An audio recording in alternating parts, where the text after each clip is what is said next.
single inning of work. But yeah, so moving on to the offense, the Diamondbacks, 10 runs today, lots of offense. Ketel Marte hits 2 home runs, fourth multi-home run game of the season. David Peralta, Adam Jones, and Christian Walker and Nick Ahmed all had single RBIs, and Carson Kelly had 2. So good overall day for the Diamondbacks. Lots of runs scored. Not a lot of runs given up. Always the recipe for success, but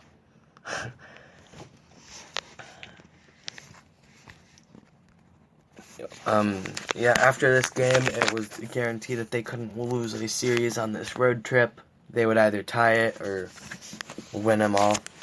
I thought they would definitely win this series until I heard who was starting today. But yeah, so moving into today's game, it's the bottom of the 5th. There is it's just the bottom of the 5th just ended. It's moving into the top of the 6th. So for the box score, the Diamondbacks took a 1-0 lead in the first. Nationals bounced back 3-1. Then it was 4-1 at the end of the second, 7-1 after the end of the third. Then the Diamondbacks got to 7-2 at the fourth, and 8-2 at the end of the fifth. Archie Bradley goes 1 1/3, giving up 4 runs in his time out. 4 runs and 1 1/3. Zach Godley comes in, gives up 4 runs and 3 2/3, so not good, but it seems like if one pitcher does bad on this pitching staff, everyone decides that they don't want to pitch like a major league pitcher, and that they'd rather just lose, I guess. I don't know, but it doesn't seem the momentum carries hard in this team. But the Diamondbacks currently only have 2 runs off of Anibal Sanchez. Yeah, so I definitely think Sanchez has to be the ace of this team. Only a reason that that they're doing this bad. But Ketel Marte hits a home run, gets an RBI, and Nick Ahmed also has an RBI in this game. This is Joseph's first game, I think, on the since coming back up from Reno because of the Avila injury, and John Ryan Murphy was DFA'd, so that's of course why he didn't get called up. I don't think they really thought Avila would get hurt again, or not get hurt. Definitely not get hurt as soon as he did, but it's definitely hurts to see Avila go down after he's having a real good season compared to what a lot of people expected. A lot of people thought that he would be the worst hitter in the league, hitter on the team again. Definitely glad that that's not happening. I remember at one point last season, his batting average was lower than the temperature in Arizona. Which, I mean, in Arizona, it gets hot, but definitely shouldn't be happening when you're a MLB player, unless you're a pitcher. But so yeah, it's moving into the 6th of an inning. We have Walker, Vargas, and LaCastro due up. But yeah, so just a quick overview of next week. The Diamondbacks have an off day tomorrow to travel back home, in which they start a long homestand up against a lot of their division rivals. They face off against the Rockies, Giants, and Dodgers. 6:40 start time against the Rockies on Tuesday. Merrill Kelly, who is 7-6 with a 3.73 ERA, facing up against Antonio Sensatella.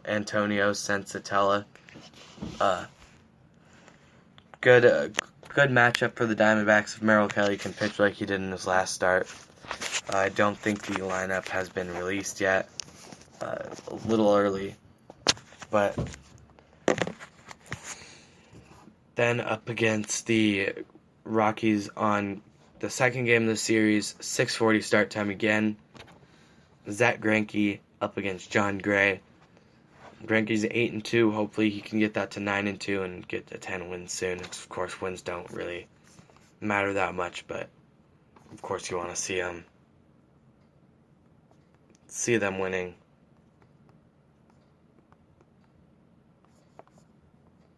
And the schedule just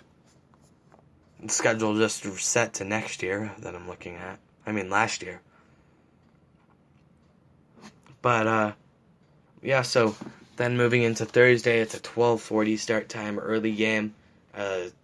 Rockies must have to travel. Not sure where they're going, but Robbie Ray up against Jeff Hoffman. Don't know who Jeff Hoffman is, but he has a 7.04 ERA, and he's 1-3. So hopefully Robbie Ray can go 6 or so innings and not give up too many runs. A good start's important out of him. Then they start off against the Giants, a 6:40 start time on Friday, a 7:10 start time on Saturday, and a 1:10 start time on Sunday. They also have a just for the last 3 games of the home series, they face off against the Dodgers 3 times, 6:40 against the Dodgers on Monday, 6:40 on Tuesday, and 12:40 on Wednesday for the Diamondbacks to be able to travel and the Dodgers to be able to travel.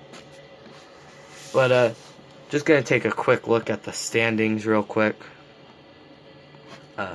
Currently the Diamondbacks are sitting in 3rd place in the division. They're tied for 2nd place. They have more wins than the Rockies, 1 more win, 1 more loss, so they're kind of tied. They're kind of stuck. The Dodgers, 47-24. No one's going to be catching them anytime soon. I don't think anyone's going to catch them at all.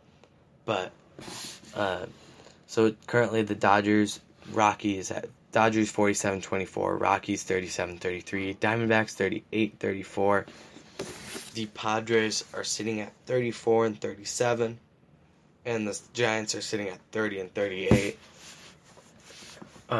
Last week, I don't know if this still stands, but I think there was 5 or 6 teams that were on pace to lose 95 or more games. I think it was 7 teams were on pace to win 95 or more games, and 3 of those were on pace to win 100. Lose 100.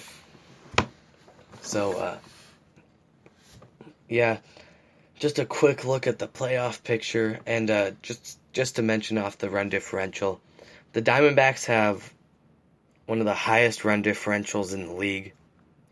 Only teams that have a higher run differential are the Astros, the Twins, the Rays, and the Dodgers. Yeah, the Diamondbacks have a run differential of plus 68. So they're also in the lowest spot of the division they're also lower than anyone else that has a high run differential of over the 60s. They are in one of the better divisions overall. Something interesting is that the Cincinnati Reds actually have the 2nd highest run differential in their division, yet they're the worst team in the entire division. Baltimore has a negative 149 run differential. Just interesting to look at how bad some of these teams can be. And the Diamondbacks, I wish they could play all their games on the road. They're 24-18 when they're away. They're 14-16 when they're at home. Soon 24-19 away, but it's kind of crazy to see not many teams are better away than they are at home. No one in their division is. In fact, no one in the entire. No one in the NL East is, but in the NL Central, there's a few teams that are better on the road. But so looking into the playoff picture right now it's sitting at Atlanta would be the East facing off against the winner of the Central. which right now is a tie between the Cubs and the Brewers, both at 39 and 31. The Diamondbacks are sitting 2 games out of a playoff spot, but the Dodgers would be facing the winner of the wild card game, which right now there would be an extra game to decide who would be in the wild card game. But it would be Philadelphia against either Milwaukee or the Cubs. The farthest back team is 13 games back. NL is just overall much stronger, in my opinion. They're closer together teams. There's no team, and the NL just, it seems they're better. There's more stars in the AL, and they have, a lot of teams have better records, but most teams have worse records. More 40-win teams in the AL, but a lot more less than 25-win teams. In fact, there's 4 teams with less than 25 wins, or 25 or less in the AL, and there's only 1 in the entire NL.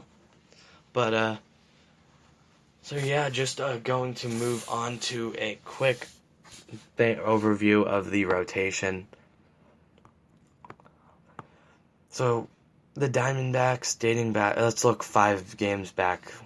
So, the Nationals today, so 5 games ago was the Phillies. So this was John Duplantier's rotation spot, I'm pretty sure. No, this is Merrill Kelly. So 5 games back is Merrill Kelly's start. And then against the Nationals, it was Greinke, then Ray, and then Clark, and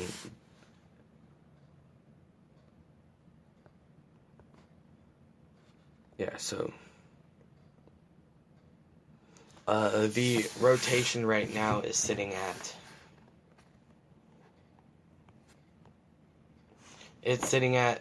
Zach Greinke, Robbie Ray, Taylor Clark, and then there's an empty spot, and then Merrill Kelly. But there's not much you can do when you're the Diamondbacks in this situation. It's currently looking like the only options that you already have in the MLB are Archie Bradley, Matt Andriese, and Zach Godley. And Archie Bradley hasn't started a game in who knows how long. Let me check where he is.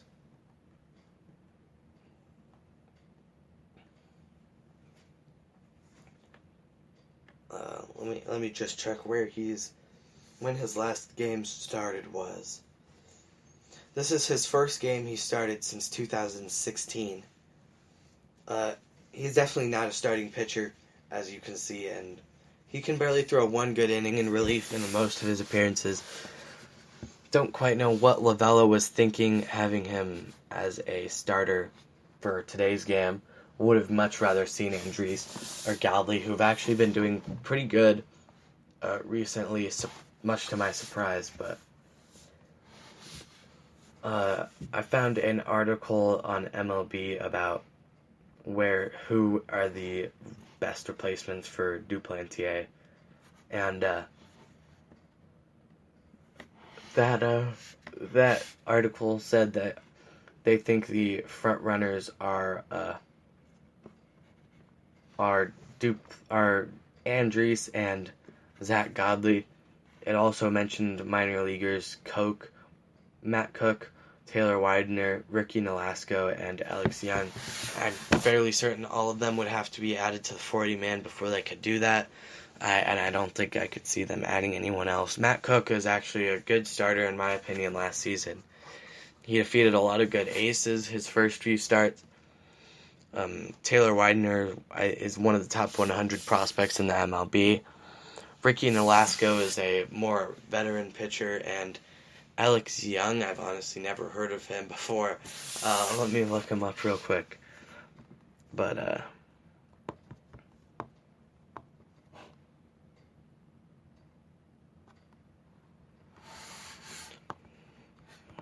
I feel like their best option is just take someone out of the bullpen and have him start. Maybe use an opener. Hirano, maybe throw him an inning. But I definitely would rather see Godley or Andriese throw 4 or 5 innings. But so